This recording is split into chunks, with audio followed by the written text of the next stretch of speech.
श्रीगणेशाय नमः। अथ श्री इन्द्रकृतं महालक्ष्मी अष्टकम्। इन्द्र उवाच नमस्तेस्तु महामाये श्रीपीठे सुरपूजिते शङ्खचक्रगदाहस्ते महालक्ष्मी नमोऽस्तुते। नमस्ते गरुडारूढे कोलासुरभयङ्करी सर्वपापहरे देवी महालक्ष्मी नमोऽस्तुते। सर्वज्ञे सर्ववरदे सर्वदुष्टभयङ्करी सर्वदुःखहरे देवी महालक्ष्मी नमोऽस्तुते। सिद्धिबुद्धिप्रदे देवी भुक्तिमुक्तिप्रदायिनी मन्त्रमूर्ते सदा देवी महालक्ष्मी नमोऽस्तुते। आद्यन्तरहिते देवी आद्यशक्तिमहेश्वरी योगजे योगसम्भूते महालक्ष्मी नमोऽस्तुते। स्थूलसूक्ष्ममहारौद्रे महाशक्तिमहोदरे महापापहरे देवी महालक्ष्मी नमोऽस्तुते। पद्मासनस्थिते देवी परब्रह्मस्वरूपिणी परमेशि जगन्मातर महालक्ष्मी नमोऽस्तुते। श्वेताम्बरधरे देवी नानालङ्कारभूषिते जगत्स्थिते जगन्मातर महालक्ष्मी नमोऽस्तुते। महालक्ष्म्यष्टकं स्तोत्रं यः पठेत् भक्तिमान् नरः सर्वसिद्धिमवाप्नोति राज्यं प्राप्नोति सर्वदा। एककाले पठेन्नित्यं महापापविनाशनं द्विकालं यः पठेन्नित्यं धनधान्यसमन्वितः त्रिकालं यः पठेन्नित्यं महाशत्रुविनाशनं महालक्ष्मीर्भवेन्नित्यं प्रसन्ना वरदा शुभा। इन्द्र उवाच नमस्तेस्तु महामाये श्रीपीठे सुरपूजिते शङ्खचक्रगदाहस्ते महालक्ष्मी नमोऽस्तुते। नमस्ते गरुडारूढे कोलासुरभयङ्करी सर्वपापहरे देवी महालक्ष्मी नमोऽस्तुते। सर्वज्ञे सर्ववरदे सर्वदुष्टभयङ्करी सर्वदुःखहरे देवी महालक्ष्मी नमोऽस्तुते। सिद्धिबुद्धिप्रदे देवी भुक्तिमुक्तिप्रदायिनी मन्त्रमूर्ते सदा देवी महालक्ष्मी नमोऽस्तुते। आद्यन्तरहिते देवी आद्यशक्तिमहेश्वरी योगजे योगसम्भूते महालक्ष्मी नमोऽस्तुते। स्थूलसूक्ष्ममहारौद्रे महाशक्तिमहोदरे महापापहरे देवी महालक्ष्मी नमोऽस्तुते। पद्मासनस्थिते देवी परब्रह्मस्वरूपिणी परमेशि जगन्मातर महालक्ष्मी नमोऽस्तुते। श्वेताम्बरधरे देवी नानालङ्कारभूषिते जगत्स्थिते जगन्मातर महालक्ष्मी नमोऽस्तुते। महालक्ष्म्यष्टकं स्तोत्रं यः पठेत् भक्तिमान् नरः सर्वसिद्धिमवाप्नोति राज्यं प्राप्नोति सर्वदा। एककाले पठेन्नित्यं महापापविनाशनं द्विकालं यः पठेन्नित्यं धनधान्यसमन्वितः त्रिकालं यः पठेन्नित्यं महाशत्रुविनाशनं महालक्ष्मीर्भवेन्नित्यं प्रसन्ना वरदा शुभा। इन्द्र उवाच नमस्तेस्तु महामाये श्रीपीठे सुरपूजिते शङ्खचक्रगदाहस्ते महालक्ष्मी नमोऽस्तुते। नमस्ते गरुडारूढे कोलासुरभयङ्करी सर्वपापहरे देवी महालक्ष्मी नमोऽस्तुते। सर्वज्ञे सर्ववरदे सर्वदुष्टभयङ्करी सर्वदुःखहरे देवी महालक्ष्मी नमोऽस्तुते। सिद्धिबुद्धिप्रदे देवी भुक्तिमुक्तिप्रदायिनी मन्त्रमूर्ते सदा देवी महालक्ष्मी नमोऽस्तुते। आद्यन्तरहिते देवी आद्यशक्तिमहेश्वरी योगजे योगसम्भूते महालक्ष्मी नमोऽस्तुते। स्थूलसूक्ष्ममहारौद्रे महाशक्तिमहोदरे महापापहरे देवी महालक्ष्मी नमोऽस्तुते। पद्मासनस्थिते देवी परब्रह्मस्वरूपिणी परमेशि जगन्मातर महालक्ष्मी नमोऽस्तुते। श्वेताम्बरधरे देवी नानालङ्कारभूषिते जगत्स्थिते जगन्मातर महालक्ष्मी नमोऽस्तुते। महालक्ष्म्यष्टकं स्तोत्रं यः पठेत् भक्तिमान् नरः सर्वसिद्धिमवाप्नोति राज्यं प्राप्नोति सर्वदा। एककाले पठेन्नित्यं महापापविनाशनं द्विकालं यः पठेन्नित्यं धनधान्यसमन्वितः त्रिकालं यः पठेन्नित्यं महाशत्रुविनाशनं महालक्ष्मीर्भवेन्नित्यं प्रसन्ना वरदा शुभा। इन्द्र उवाच नमस्तेस्तु महामाये श्रीपीठे सुरपूजिते शङ्खचक्रगदाहस्ते महालक्ष्मी नमोऽस्तुते। नमस्ते गरुडारूढे कोलासुरभयङ्करी सर्वपापहरे देवी महालक्ष्मी नमोऽस्तुते। सर्वज्ञे सर्ववरदे सर्वदुष्टभयङ्करी सर्वदुःखहरे देवी महालक्ष्मी नमोऽस्तुते। सिद्धिबुद्धिप्रदे देवी भुक्तिमुक्तिप्रदायिनी मन्त्रमूर्ते सदा देवी महालक्ष्मी नमोऽस्तुते। आद्यन्तरहिते देवी आद्यशक्तिमहेश्वरी योगजे योगसम्भूते महालक्ष्मी नमोऽस्तुते। स्थूलसूक्ष्ममहारौद्रे महाशक्तिमहोदरे महापापहरे देवी महालक्ष्मी नमोऽस्तुते। पद्मासनस्थिते देवी परब्रह्मस्वरूपिणी परमेशि जगन्मातर महालक्ष्मी नमोऽस्तुते। श्वेताम्बरधरे देवी नानालङ्कारभूषिते जगत्स्थिते जगन्मातर महालक्ष्मी नमोऽस्तुते। महालक्ष्म्यष्टकं स्तोत्रं यः पठेत् भक्तिमान् नरः सर्वसिद्धिमवाप्नोति राज्यं प्राप्नोति सर्वदा। एककाले पठेन्नित्यं महापापविनाशनं द्विकालं यः पठेन्नित्यं धनधान्यसमन्वितः त्रिकालं यः पठेन्नित्यं महाशत्रुविनाशनं महालक्ष्मीर्भवेन्नित्यं प्रसन्ना वरदा शुभा।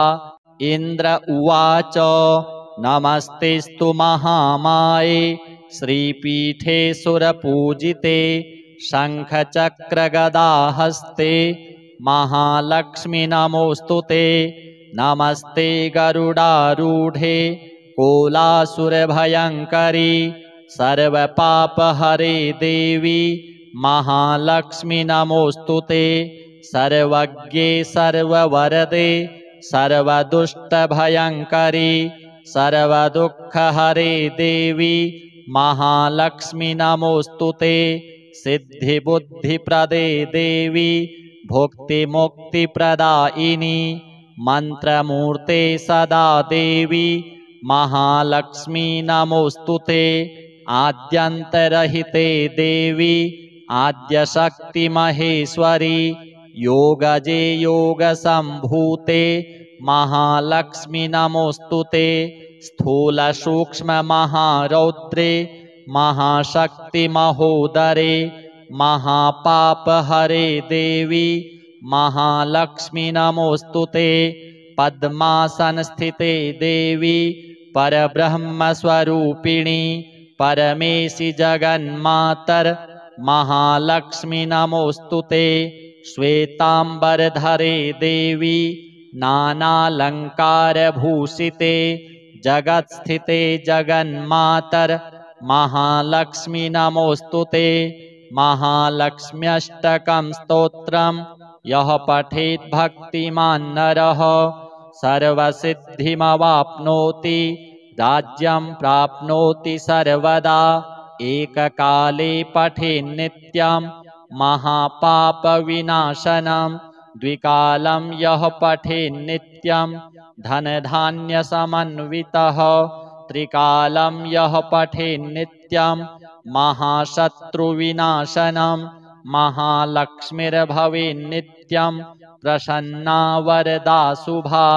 इन्द्र उवाच नमस्तेस्तु महामाये श्रीपीठे सुरपूजिते शङ्खचक्रगदाहस्ते महालक्ष्मी नमोऽस्तुते नमस्ते गरुडारूढे कोलासुरभयङ्करी सर्वपापहरे देवी महालक्ष्मी नमोऽस्तुते सर्वज्ञे सर्ववरदे सर्वदुष्टभयङ्करी सर्वदुःखहरे देवी महालक्ष्मी नमोऽस्तुते सिद्धिबुद्धिप्रदे देवी भुक्तिमुक्तिप्रदायिनी मन्त्रमूर्ते सदा देवी महालक्ष्मी नमोऽस्तुते आद्यन्तरहिते देवी आद्यशक्तिमहेश्वरी योगजे योगसम्भूते महालक्ष्मी नमोऽस्तुते स्थूलसूक्ष्ममहारौद्रे महाशक्तिमहोदरे महापापहरे देवी महालक्ष्मी नमोऽस्तुते पद्मासनस्थिते देवी परब्रह्मस्वरूपिणी परमेशि जगन्मातर महालक्ष्मी नमोऽस्तुते श्वेतांबरधरे देवी नानालंकारभूषिते जगत्स्थिते जगन्मातर महालक्ष्मी नमोऽस्तुते महालक्ष्म्यष्टकं स्तोत्रं यः पठेत् भक्तिमान् नरः सर्वसिद्धिमवाप्नोति राज्यं प्राप्नोति सर्वदा एककाले पठेन्नित्यं महापापविनाशनं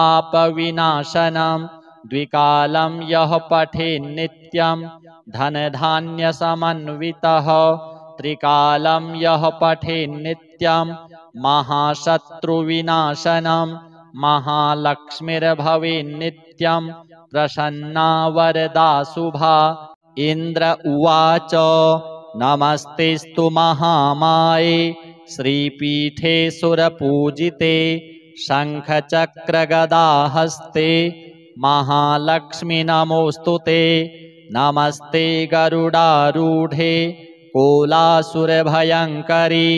सर्वपापहरे देवी महालक्ष्मी नमोऽस्तुते सर्वज्ञे सर्ववरदे सर्वदुष्टभयङ्करी सर्वदुःखहरे देवी महालक्ष्मी नमोऽस्तुते सिद्धिबुद्धिप्रदे देवी भुक्तिमुक्तिप्रदायिनी मन्त्रमूर्ते सदा देवी महालक्ष्मी नमोऽस्तुते आद्यन्तरहिते देवी आद्यशक्तिमहेश्वरी योगजे योगसम्भूते महालक्ष्मी नमोऽस्तुते स्थूलसूक्ष्ममहारौद्रे महाशक्तिमहोदरे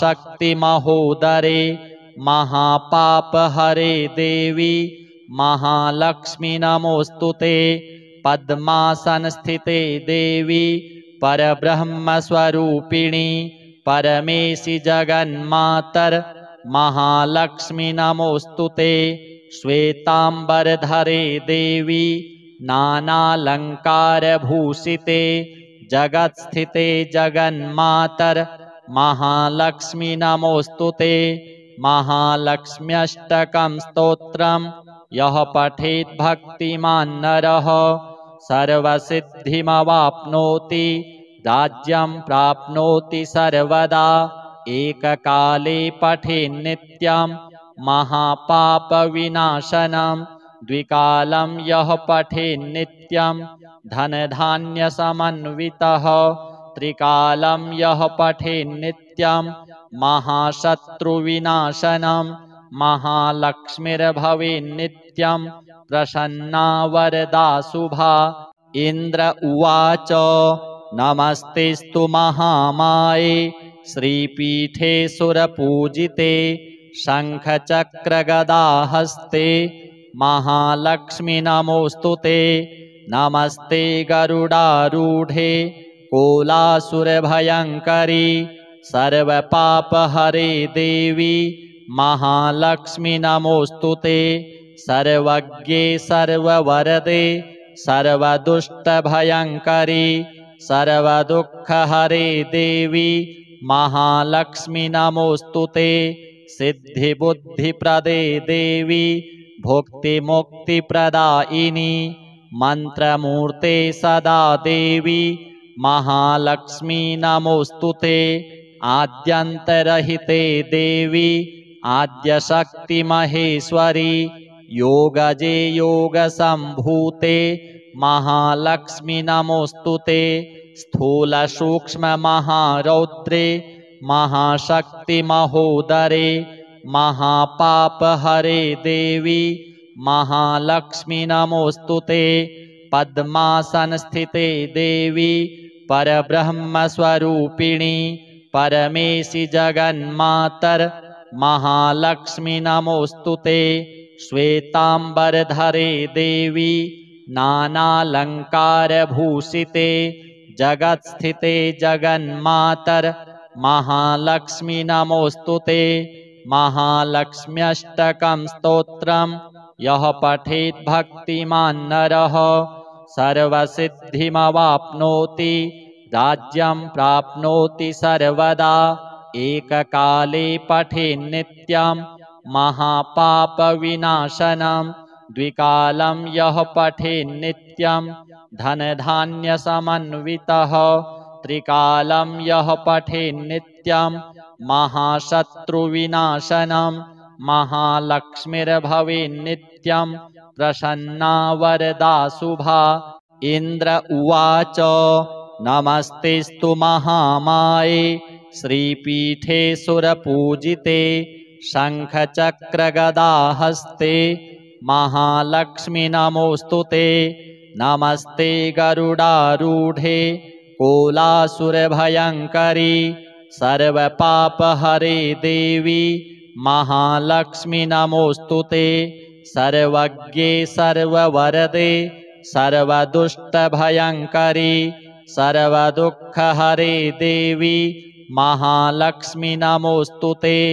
सिद्धिबुद्धिप्रदे देवी भुक्तिमुक्तिप्रदायिनी मन्त्रमूर्ते सदा देवी महालक्ष्मी नमोऽस्तु ते। आद्यन्तरहिते देवी आद्यशक्तिमहेश्वरी योगजे योगसम्भूते महालक्ष्मी नमोऽस्तु ते। स्थूलसूक्ष्ममहारौद्रे महाशक्तिमहोदरे महापापहरे देवी महालक्ष्मी नमोऽस्तु ते। पद्मासनस्थिते देवी परब्रह्मस्वरूपिणी परमेशि जगन्मातर महालक्ष्मी नमोऽस्तु ते। श्वेतांबरधरे देवी नानालंकारभूषिते जगत्स्थिते जगन्मातर महालक्ष्मी नमोऽस्तु ते। महालक्ष्म्यष्टकं स्तोत्रम् यः पठेत् भक्तिमान् नरः सर्वसिद्धिमवाप्नोति राज्यं प्राप्नोति सर्वदा एककाले पठेन्नित्यं महापापविनाशनं द्विकालं यः पठेन्नित्यं धनधान्यसमन्वितः त्रिकालं यः पठेन्नित्यं महाशत्रुविनाशनं महालक्ष्मीर्भवेन्नित्यं प्रसन्ना वरदा शुभा। इन्द्र उवाच नमस्तेस्तु महामाये श्रीपीठे सुरपूजिते शङ्खचक्रगदाहस्ते महालक्ष्मी नमोऽस्तु ते। नमस्ते गरुडारूढे कोलासुरभयङ्करी सर्वपापहरे देवी महालक्ष्मी नमोऽस्तु ते। सर्वज्ञे सर्ववरदे सर्वदुष्टभयङ्करी सर्वदुःखहरे देवी महालक्ष्मी नमोऽस्तु ते। सिद्धिबुद्धिप्रदे देवी भुक्तिमुक्तिप्रदायिनी मन्त्रमूर्ते सदा देवी महालक्ष्मी नमोऽस्तु ते। आद्यन्तरहिते देवी आद्यशक्तिमहेश्वरी योगजे योगसम्भूते महालक्ष्मी नमोऽस्तु ते। स्थूलसूक्ष्ममहारौद्रे महाशक्तिमहोदरे महापापहरे देवी महालक्ष्मी नमोऽस्तु ते। पद्मासनस्थिते देवी परब्रह्मस्वरूपिणी परमेशि जगन्मातर महालक्ष्मी नमोऽस्तु ते। श्वेताम्बरधरे देवी नानालङ्कारभूषिते जगत्स्थिते जगन्मातर महालक्ष्मी नमोऽस्तु ते।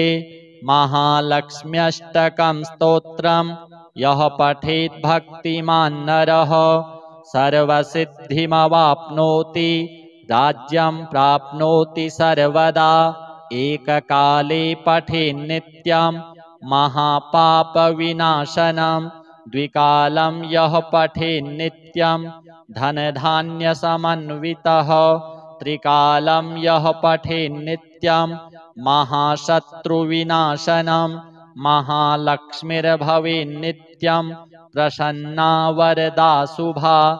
इन्द्र उवाच नमस्तेस्तु महामाये श्रीपीठे सुरपूजिते शङ्खचक्रगदाहस्ते महालक्ष्मी नमोऽस्तु ते। नमस्ते गरुडारूढे कोलासुरभयङ्करी सर्वपापहरे देवी महालक्ष्मी नमोऽस्तु ते। सर्वज्ञे सर्ववरदे सर्वदुष्टभयङ्करी सर्वदुःखहरे देवी महालक्ष्मी नमोऽस्तु ते। सिद्धिबुद्धिप्रदे देवी भुक्तिमुक्तिप्रदायिनी मन्त्रमूर्ते सदा देवी महालक्ष्मी नमोऽस्तु ते। आद्यन्तरहिते देवी आद्यशक्तिमहेश्वरी योगजे योगसम्भूते महालक्ष्मी नमोऽस्तु ते। स्थूलसूक्ष्ममहारौद्रे महाशक्तिमहोदरे महापापहरे देवी महालक्ष्मी नमोऽस्तु ते। पद्मासनस्थिते देवी परब्रह्मस्वरूपिणी परमेशि जगन्मातर महालक्ष्मी नमोऽस्तु ते। श्वेताम्बरधरे देवी नानालङ्कारभूषिते जगत्स्थिते जगन्मातर महालक्ष्मी नमोऽस्तु ते। महालक्ष्म्यष्टकं स्तोत्रं यः पठेत् भक्तिमान् नरः सर्वसिद्धिमवाप्नोति राज्यं प्राप्नोति सर्वदा एककाले पठेन्नित्यं महापापविनाशनं द्विकालं यः पठेन्नित्यं धनधान्यसमन्वितः त्रिकालं यः पठेन्नित्यं महाशत्रुविनाशनं महालक्ष्मीर्भवेन्नित्यं प्रसन्ना वरदा शुभा।